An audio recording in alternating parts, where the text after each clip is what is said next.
Астанада санариптик өкмөттү колдоо борборунун санариптик долбоорлорунун бет ачары болуп өттү. Акыркы 4 жылда бул жерде 1300дөн ашык процесс оптималдаштырылып, транспорттан жана өнөр жайдан баштап билим берүүгө чейинки ар кандай тармактарда 20дан ашык санариптик чечимдер киргизилди. Демо күнүндө мамлекеттик органдарда жана квази мамлекеттик секторда ишке киргизилген долбоорлор көрсөтүлдү. Негизгилеринин бири полициянын жана соттун катышуусусуз майда жол кырсыктарын каттоого арналган мобилдик тиркеме. Анын аркасында камсыздандыруу төлөмдөрү 40 күндөн 5 күнгө чейин тездетилди. Дагы бир сервис учкучсуз учуучу аппараттарды каттоо боюнча бул жерде арыз жана көөлүк берүү азыр онлайн режиминде жүргүзүлөт. Демек, кызмат көрсөтүү мөөнөтү 3 эсеге кыскарды.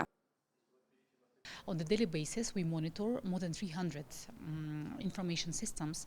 Биз күн сайын ар кандай министрликтерге, акимчиликтерге жана региондорго таандык болгон биздин мамлекеттик системага тигил же бул деңгээлде интеграцияланган 300дөн ашык маалыматтык системага мониторинг жүргүзөбүз. Биздин милдет маалыматтык технологиялар чөйрөсүндө эмне жасалып жатканын, кандай өзгөрүп жатканыбызды, дагы эмнени өзгөртүү керектигин жана эмне үчүн керектигин түшүнүү. Ушул анализдин негизинде биз долбоорлорго да мониторинг жүргүзөбүз. What we else need to change and why. So based on this analysis, we are also implementing the monitoring of the projects.